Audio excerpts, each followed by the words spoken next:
Hi students, welcome to KTU online study app. നമ്മൾ discrete മാത്തമാറ്റിക്സിന്റെ first മോഡ്യൂളിലെ part 3യിലേക്ക് പോവുകയാണ്. നമ്മൾ ഇതുവരെ സെറ്റ് എന്താണെന്ന് പറഞ്ഞു, അതിനെങ്ങനെ റെപ്രസെന്റ് ചെയ്യാന്ന് പറഞ്ഞു, ടൈപ്സ് ഓഫ് സെറ്റിന്റെ പറഞ്ഞു നിർത്തി അല്ലേ. ടൈപ്പ് ഓഫ് സെറ്റിൽ നമ്മൾ സബ്സെറ്റ് എങ്ങനെ എഴുതാം, സബ്സെറ്റിനെ എങ്ങനെ റൈറ്റ് ചെയ്യാം, എത്ര സബ്സെറ്റ് ഒരു സെറ്റ് തന്നാൽ അതിന്റെ എത്ര സബ്സെറ്റ് ഉണ്ടെന്ന് കണ്ടുപിടിക്കാം, ആ സെറ്റിനെ സബ്സെറ്റ്സുകളെ എങ്ങനെ റൈറ്റ് ചെയ്യാം, ഇതെല്ലാം നമ്മൾ ഒരു പ്രോബ്ലം എന്നാൽ എങ്ങനെ സോൾവ് ചെയ്യാം, ഇതെല്ലാം കണ്ടു കഴിഞ്ഞു അല്ലേ. നെക്സ്റ്റ് നമ്മൾ പോകുന്നത് പവർ സെറ്റ് ആണ്. എന്താണ് പവർ സെറ്റ് എന്ന് പറയുന്നത്? ഏതൊരു സെറ്റ് എടുത്തു കഴിഞ്ഞാലും നമുക്കറിയാം ഒരു സെറ്റ് നമ്മുടെ കയ്യിലുണ്ട്. ആ സെറ്റിന്റെ സബ്സെറ്റുകൾ നമുക്ക് എഴുതാൻ പറ്റും. എ എന്നൊരു സെറ്റ് ഉണ്ടെങ്കിൽ എക്കകത്ത് 2 എലമെന്റ്സ് ഉണ്ടെങ്കിൽ നമുക്ക് 4 സബ്സെറ്റ് എഴുതാം. ഈ 4 സബ്സെറ്റിന്റെ സെറ്റിനെയാണ് നമ്മൾ എന്ത് പറയുന്നത്? പവർ സെറ്റ് എന്ന് പറയുന്നത്. എന്താണ് അപ്പൊ power set? If A is any set then set of all subset of A is the power set of A. മനസ്സിലായോ? അങ്ങനെയാണെങ്കിൽ സബ്സെറ്റ് എഴുതി കഴിഞ്ഞതിനെ വീണ്ടും ഒരു സെറ്റിനകത്ത് എഴുതിയാൽ മതി. നമുക്ക് എന്ത് കിട്ടിക്കഴിഞ്ഞു? Power set കിട്ടിക്കഴിഞ്ഞു. നമുക്കൊരു എക്സാമ്പിൾ നോക്കാം. എ എന്നൊരു സെറ്റ് ഉണ്ട്. A equal to A B C. Find the power set of A എന്ന് പറഞ്ഞാൽ find the power set of A. എങ്ങനെ എഴുതാം പവർ സെറ്റ് ഓഫ് എ എന്ന് പറഞ്ഞാൽ? ആദ്യം ഫസ്റ്റ് നമ്മൾ എന്താ കണ്ടുപിടിക്കേണ്ടത്? ഈ സെറ്റിന്റെ എല്ലാം എ എന്ന സെറ്റിന്റെ സബ്സെറ്റ് കണ്ടുപിടിക്കുക. അപ്പൊ എ എന്ന സെറ്റിന്റെ സബ്സെറ്റ് എന്താണ്? സബ്സെറ്റ് ഓഫ് എ എന്താണ്? സബ്സെറ്റ് ഓഫ് എ എന്താണ്? ഫസ്റ്റ് നമ്മൾ ഏതാ എഴുതണം? നൾ സെറ്റ് എഴുതും. അത് കഴിഞ്ഞ് സിംഗിൾ എലമെന്റ്സ് വെച്ചുള്ള എഴുതും അല്ലെ. A B C. അത് കഴിഞ്ഞ് 2 എലമെന്റ്സ് വെച്ചുള്ള എഴുതും. A comma B, A comma C. അത് കഴിഞ്ഞ് 2 എലമെന്റ്സ് ബി കോമ സി. അത് കഴിഞ്ഞ് 3 elements A comma B comma C. എത്ര എലമെന്റ്സ് ആയി? 3 എലമെന്റ്സ് ഉണ്ടെങ്കിൽ നമുക്ക് എത്ര സബ്സെറ്റ് കിട്ടണം? 2⁻3 8 സബ്സെറ്റ് കിട്ടണം. ഇവിടെ ഉണ്ടോ നോക്കാം. 1 2 3 4 5 6 7 8. ഇതാണ് സബ്സെറ്റ് അല്ലെ. ഇതിന്റെ പവർ സെറ്റ് എന്ന് പറയുന്നത്, പവർ സെറ്റ് ഓഫ് എയെ നമ്മൾ ഡിനോട്ട് ചെയ്യുന്നത് P ഓഫ് എ എന്നാണ്. ഇതെന്താണ്? നമ്മൾ എഴുതിയ സബ്സെറ്റിന്റെ സെറ്റുകളാണ്. അതായത് നൾ സെറ്റ്, സിംഗിൾ സെറ്റ് ആദ്യം എ, അത് കഴിഞ്ഞ് ബി, അത് കഴിഞ്ഞ് സി. നമ്മൾ നേരത്തെ എഴുതിയ സബ്സെറ്റുകളെ സെറ്റിനകത്ത് എഴുതുന്നു. ഇനി 2 എലമെന്റ്സ് വെച്ചുള്ള A comma B, A comma C, A comma B comma C, A B C. മനസ്സിലായോ? അപ്പൊ എന്താണ്? സബ്സെറ്റുകളുടെ സെറ്റിനെയാണ് എന്ത് പറയുന്നത്? പവർ സെറ്റ് എന്ന് പറയുന്നത്. അപ്പൊ നമുക്കറിയാം n എലമെന്റ്സ് ഉണ്ടെങ്കിൽ 2⁻n എലമെന്റ്സ് ഏതിനകത്തുണ്ടായിരിക്കും? പവർ സെറ്റിനകത്ത് ഉണ്ടായിരിക്കും. Number of power set of A എന്ന് പറയുന്നത് എന്തായിരിക്കും? 2⁻n ആയിരിക്കും. മനസ്സിലായോ? n എലമെന്റ്സ് ഉണ്ടെങ്കിൽ, അതായത് number of A equal to capital N ആണെങ്കിൽ, number of A equal to capital N ആണെങ്കിൽ number of power set of A എന്ന് പറയുന്നത് എന്തായിരിക്കും? 2⁻n ആയിരിക്കും. അതായത് നമ്മൾ അതേ സബ്സെറ്റുകളെ തന്നെയാണ് നമ്മളൊരു സെറ്റിനകത്ത് എഴുതി റെപ്രസെന്റ് ചെയ്യുമ്പോൾ അത് പവർ സെറ്റായി മാറും. മനസ്സിലായോ? അപ്പൊ സബ്സെറ്റുകളുടെ കളക്ഷനെയാണ് നമ്മൾ എന്ത് പറയുന്നത്? പവർ സെറ്റ് എന്ന് പറയുന്നത്. ഇതോടുകൂടി നമ്മൾ ടൈപ്സ് ഓഫ് സെറ്റ്സ് എന്നുള്ള ആ ഒരു പോർഷൻ കംപ്ലീറ്റ് ആയി. നിങ്ങൾക്ക് മനസ്സിലായി കാണുമെന്ന് ഞാൻ വിശ്വസിക്കുന്നു. അപ്പൊ എന്താണ് സെറ്റ് എന്താണെന്ന് പഠിച്ചു. ടൈപ്സ് ഓഫ് സെറ്റ് ഏതൊക്കെ പറഞ്ഞു?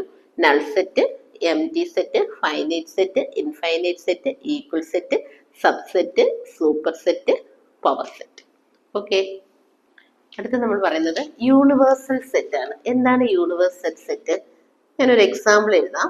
യൂണിവേഴ്സൽ സെറ്റ് എന്ന് പറഞ്ഞാൽ നമുക്ക് എത്ര സെറ്റ് തന്നിട്ടുണ്ടോ അതിന്റെ എല്ലാം സൂപ്പർ സെറ്റിനെയാണ്, ഇതിന്റെ എല്ലാം എല്ലാ സെറ്റിനെയും ഒരുമിച്ച് എഴുതുന്നതിനെയാണ് എന്ത് പറയുന്നത്?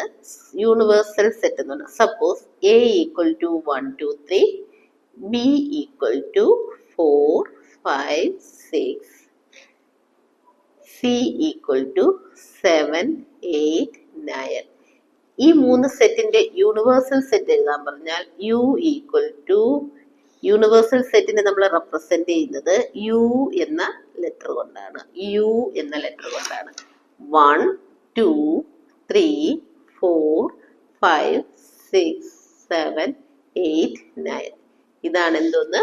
Universal set. നമുക്ക് തന്നിരിക്കുന്ന സെറ്റുകളുടെ സൂപ്പർ സെറ്റിനെയാണ് എന്ത് പറയുന്നത്? യൂണിവേഴ്സൽ സെറ്റ് എന്ന് പറയുന്നത്. എ എന്നൊരു സെറ്റ് തന്നിട്ടുണ്ട്, ബി എന്നൊരു സെറ്റ് തന്നിട്ടുണ്ട്, സി എന്നൊരു സെറ്റ് തന്നിട്ടുണ്ട്. ഇതിന്റെ എല്ലാം സൂപ്പർ സെറ്റിനെയാണ് എന്ത് പറയുന്നത്? യൂണിവേഴ്സൽ സെറ്റ് എന്ന് പറയുന്നത്. ഇപ്പൊ വേറൊരു example, P equal to A B, Q equal to C M, D Q. അടുത്ത് ആർ ഈക്വൽ ടു ആർ എന്നൊരു ക്യൂ, ഇത് capital P. R equal to എന്താണ്? X Y.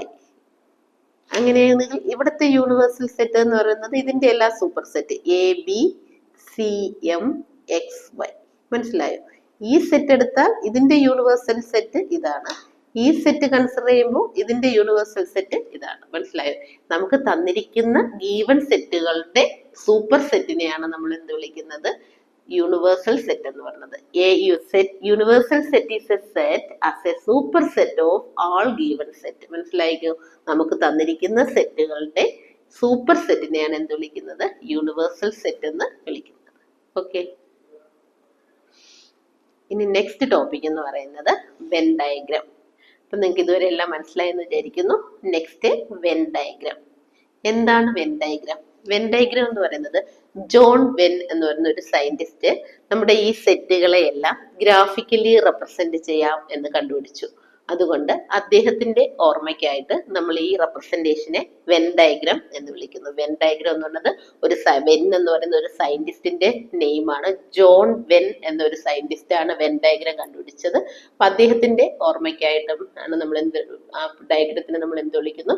വെൻ ഡയഗ്രാം എന്ന് വിളിക്കുന്നു. വെൻ ഡയഗ്രാം എന്തിനാണ് യൂസ് ചെയ്യുന്നത്? സെറ്റിനെ ഗ്രാഫിക്കലി റെപ്രസെന്റ് ചെയ്യാൻ വേണ്ടിയിട്ടാണ് വെൻ ഡയഗ്രാം യൂസ് ചെയ്യുന്നത്.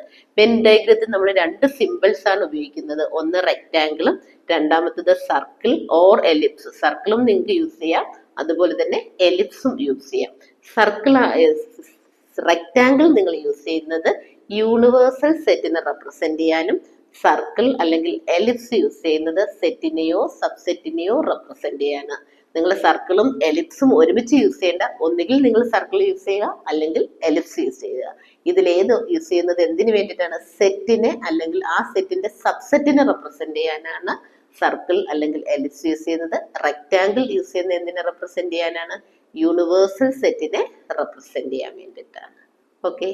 അപ്പൊ വെൻ ഡയഗ്രാം എന്താണ്? പിക്ടോറിയൽ റെപ്രസെന്റേഷൻ അല്ലെങ്കിൽ ഡയഗ്രമാറ്റിക്. വെൻ ഡയഗ്രാം എന്തിനാണ് ഉപയോഗിക്കുന്നത്? പിക്ടോറിയൽ റെപ്രസെന്റേഷന് വേണ്ടിയിട്ടാണ്. എന്തിന്റെ പിക്ടോറിയൽ റെപ്രസെന്റേഷൻ? സെറ്റിന്റെ പിക്ടോറിയൽ റെപ്രസെന്റേഷൻ ആണ് വെൻ ഡയഗ്രാം. ഈ വെൻ ഡയഗ്രാം യൂസ് ചെയ്ത് നമുക്ക് രണ്ട് സെറ്റിന്റെ റിലേഷൻസിനെയൊക്കെ വരച്ച് കാണിക്കാൻ പറ്റും. അപ്പൊ എന്താണ് when diagram? When diagram is the pictorial representation of set which are used to show the relation between two or more set. 2 sets ആകാം, 3 sets ആകാം, എത്ര സെറ്റ് ഉണ്ടെങ്കിലും ആ സെറ്റുകൾ തമ്മിലുള്ള റിലേഷനെ പിക്ടോറിക്കലി അല്ലെങ്കിൽ ഗ്രാഫിക്കലി റെപ്രസെന്റ് ചെയ്യാൻ വേണ്ടിയിട്ടാണ് നമ്മൾ എന്ത് യൂസ് ചെയ്യുന്നത്?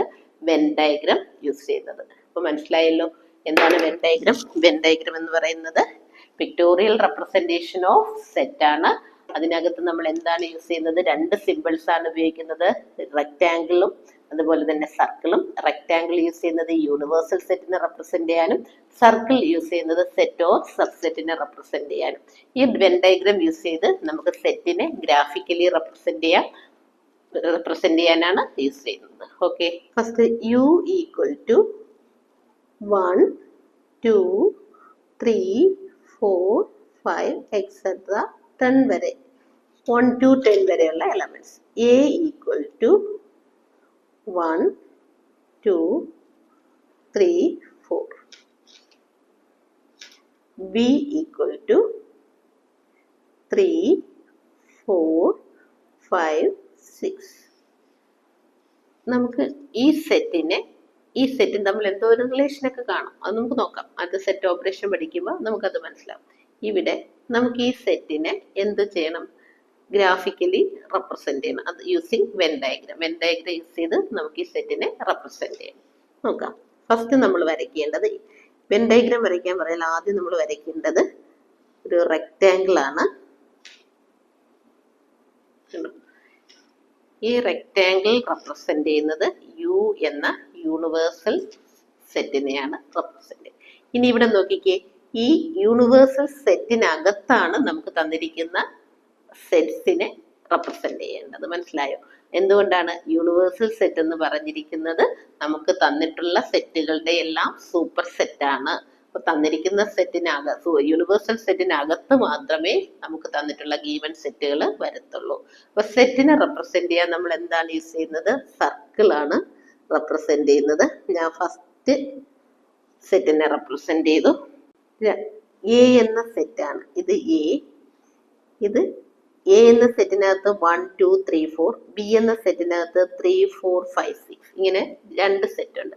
ഇവിടെ നോക്കിക്കേ, 3 4 എന്ന് പറയുന്ന എലമെന്റ്സ് രണ്ട് സെറ്റിനകത്തും വരുന്നുണ്ട്. ഇപ്പൊ രണ്ട് സെറ്റിനകത്തും കോമൺ ആയിട്ട് എലമെന്റ്സ് വരികയാണെങ്കിൽ നമ്മൾ വെൻ ഡയഗ്രാം റെപ്രസെന്റ് ചെയ്യേണ്ടത് ഇങ്ങനെയാണ്. മനസ്സിലായോ? എങ്ങനെയാണ്? രണ്ട് സെറ്റ് ഉണ്ട്. എ എന്നും ബി എന്നും പറയുന്ന രണ്ട് സെറ്റ് ഉണ്ട്. എക്കും ബിക്കും കോമൺ എലമെന്റ്സ് ഉണ്ടെങ്കിൽ, ഇത് കോമൺ എലമെന്റ്സിനെ കാണിക്കുന്ന പാർട്ടാണ്. കോമൺ എലമെന്റ്സ് ഉണ്ടെങ്കിൽ നമ്മളിങ്ങനെ ഇന്റർസെക്ട് ചെയ്ത് വരയ്ക്കണം. കോമൺ എലമെന്റ്സ് ഏതൊക്കെയാണ്? 3ഉം 4ഉം. കാണാൻ പറ്റുന്നുണ്ടോ നിങ്ങൾക്ക്? എ എന്ന സെറ്റിലും ഉണ്ട്, ബി എന്ന സെറ്റിലും ഉണ്ട്. കോമൺ എലമെന്റ്സ് ആണ്. അതുകൊണ്ട് ഈ കോമൺ എലമെന്റ്സിനെയാണ് നമ്മൾ ഇങ്ങനെ ഒരു ഇന്റർസെക്ട് ചെയ്ത ഭാഗത്ത് എഴുതേണ്ടത്. മനസ്സിലായോ? എയും ബിയും കോമൺ ആയിട്ട് ഷെയർ ചെയ്യുന്ന രണ്ട് എലമെന്റ്സ് ഉണ്ട്, 3ഉം 4ഉം. ഇനി എയിൽ മാത്രമുള്ള എലമെന്റ്സ് ഏതൊക്കെയാണ്? 1ഉം 2ഉം. ബിയിൽ മാത്രമുള്ള എലമെന്റ്സ് ഏതാണ്? 5ഉം 6ഉം. ഇനി നോക്കിക്കേ, 1 2 3 4 5 6 ഇത്രയും ഇവിടെ വന്നു. ഇനി യുവിനകത്ത് ഏതൊക്കെയുണ്ട്? 7 ഉണ്ട്, 8 ഉണ്ട്, 9 ഉണ്ട്, 10 ഉണ്ട്, അല്ലെ? ഇത് ഏതിനകത്ത് എഴുതണം? യു എന്ന സെറ്റിനകത്ത് എഴുതി. യുവിനെ റെപ്രസെന്റ് ചെയ്യാൻ വേണ്ടി നമ്മൾ റെക്റ്റാങ്കിൾ ആണ് യൂസ് ചെയ്തത്. അതുകൊണ്ട് നമ്മൾ ആ റെക്റ്റാങ്കിളിനകത്ത് ബാക്കി എലമെന്റ്സിനെ എഴുതി. ഇപ്പൊ നോക്കുമ്പോൾ നോക്കിക്കേ, യുവിനകത്ത് ഏതൊക്കെയുണ്ട്? 1 2 3 4 5 6 7 8 9 10 എല്ലാം യുവിനകത്താണ് വരുന്നത്. മനസ്സിലായോ? യുവിന് അകത്ത് വരുന്നത് കൊണ്ട്, എന്തുകൊണ്ടാണ് യുവിനകത്ത് വരുന്നത്? U is the superset of A and B. എയുടെയും ബിയുടെയും സൂപ്പർ സെറ്റ് ആണ് യു. അതുകൊണ്ട് യുവിനകത്താണ് ബാക്കി എല്ലാ എലമെന്റ്സും ഇൻക്ലൂഡ് ചെയ്യുന്നുണ്ട്. U belongs to all elements. പക്ഷെ നിങ്ങൾക്കറിയാം, എയും ബിയും എന്ന് പറയുന്ന രണ്ട് സെറ്റ് ഉണ്ട്. ഈ രണ്ട് സെറ്റും കോമൺ ആയിട്ട് ഷെയർ ചെയ്യുന്ന രണ്ട് എലമെന്റ് ഉണ്ട്. ഏതൊക്കെയാണ്? 3ഉം 4ഉം. അതാ ഇന്റർസെക്ട് ചെയ്ത ഭാഗത്ത് എഴുതുക. ഇനി എയുടെ മാത്രം പാർട്ടിൽ എന്ത് എഴുതുക? എക്ക് മാത്രമുള്ള എലമെന്റ്സ് 1ഉം 2ഉം എഴുതുക. ബിക്ക് മാത്രമുള്ള എലമെന്റ്സിനെ ബിയുടെ മാത്രം പാർട്ടിലേക്ക് എഴുതുക. ഇതാണ് ഇതിന്റെ റെപ്രസെന്റേഷൻ. ഈ ക്വസ്റ്റ്യന്റെ ആൻസർ ഇതാണ്. മനസ്സിലായോ? ഇതിനെ ഇങ്ങനെ ഒരു ക്വസ്റ്റ്യൻ തന്നിട്ട് വെൻ ഡയഗ്രാം യൂസ് ചെയ്ത് റെപ്രസെന്റ് ചെയ്യാൻ പറഞ്ഞാൽ നമ്മൾ ഇങ്ങനെയാണ് അതിനെ റെപ്രസെന്റ് ചെയ്യേണ്ടത്. ഓക്കെ, അടുത്തൊരു എക്സാമ്പിൾ നോക്കാം. U equal to 1 2 3 4 etcetera 10. A equal to 1 2 3 4. B equal to 5 6 7 8. ഇതിനെ നമുക്ക് എങ്ങനെ റെപ്രസെന്റ് ചെയ്യാം? നോക്കിക്കേ, ഞാൻ ആദ്യം യു എന്ന് പറയുന്ന യൂണിവേഴ്സൽ സെറ്റിനെ വരച്ചു. യു അല്ലെ? അടുത്ത് എ എന്ന സെറ്റ് വരച്ചു. നോക്കിക്കേ, എയും ബിയും ഏതെങ്കിലും എലമെന്റ്സിനെ ഷെയർ ചെയ്യുന്നുണ്ടോ? ഇല്ല. എയും ബിക്കകത്തും ഒരു എലമെന്റ്സും കോമൺ ആയിട്ടില്ല. അപ്പൊ നമുക്ക് എയെ സെപ്പറേറ്റ് ആയിട്ട് വരയ്ക്കാം, ബിയെയും സെപ്പറേറ്റ് ആയിട്ട് വരയ്ക്കാം. എയുടെ എലമെന്റ്സ് എന്തൊക്കെയാണ്? 1 2 3 4. ബിയുടെ എലമെന്റ്സ് ഏതൊക്കെയാണ്? 5 6 7 8. ഓക്കെ, ബാക്കി ഏതൊക്കെ എലമെന്റ്സ് ഉണ്ട്? 9ഉം 10ഉം യുവിനകത്തുണ്ട്. ഇതാണ് ഈ ക്വസ്റ്റ്യന്റെ വെൻ ഡയഗ്രാം. മനസ്സിലായോ? എന്താണ് യു എന്ന് പറയുന്ന യൂണിവേഴ്സൽ സെറ്റിനകത്ത് 1 മുതൽ 10 വരെയുണ്ട്. എ എന്ന സെറ്റിനകത്ത് 1 2 3 4, ബിക്കകത്ത് 5 6 7 8. ഇത് യൂസ് ചെയ്ത് ഒരു വെൻ ഡയഗ്രാം വരയ്ക്കാൻ പറഞ്ഞാൽ നിങ്ങൾ ആദ്യം നോക്കേണ്ടത് ഈ രണ്ട് സെറ്റിനകത്തും കോമൺ എലമെന്റ്സ് ഉണ്ടോ? കോമൺ എലമെന്റ്സ് ഉണ്ടെങ്കിൽ സെറ്റിനെ ഇന്റർസെക്ട് ചെയ്തുകൊണ്ട് വരയ്ക്കണം. ഇവിടെ കോമൺ എലമെന്റ്സ് ഇല്ലാത്തത് കൊണ്ട് നമ്മൾ സെപ്പറേറ്റ് ആയിട്ട് രണ്ട് സെറ്റ് വരച്ചു. രണ്ട് സർക്കിൾ കൊണ്ട് രണ്ട് സെറ്റിനെ റെപ്രസെന്റ് ചെയ്തു. ഓരോ സർക്കിളിനകത്തും ഓരോ സെറ്റിനകത്തുള്ള എലമെന്റ്സിനെ റൈറ്റ് ചെയ്തു. ബിക്കകത്ത് 5 6 7 8, എക്കകത്ത് 1 2 3 4. യു എന്ന സെറ്റിനകത്ത് ഇപ്പൊ എ ഉണ്ട്, ബി ഉണ്ട്. 3 എലമെന്റ്സ് ആൾറെഡി ഇതിനകത്ത് ഇൻക്ലൂഡ് ആണ്. ബാക്കി എലമെന്റ്സ് 8 വരെയുണ്ട്. ബാക്കി എലമെന്റ്സ് ഏതൊക്കെയാണ്? 9 10. അത് രണ്ടും യുവിനകത്ത്, അതായത് സർക്കിളിന്റെ പുറത്ത് നമ്മൾ റെപ്രസെന്റ് ചെയ്തു. അപ്പോഴേക്കും ഈ ക്വസ്റ്റ്യനെ വെൻ ഡയഗ്രാം യൂസ് ചെയ്ത് നമ്മൾ റെപ്രസെന്റ് ചെയ്ത് കഴിഞ്ഞു. നിങ്ങൾക്ക് മനസ്സിലായി കാണുമെന്ന് ഞാൻ വിചാരിക്കുന്നു. അടുത്ത ക്വസ്റ്റ്യൻ,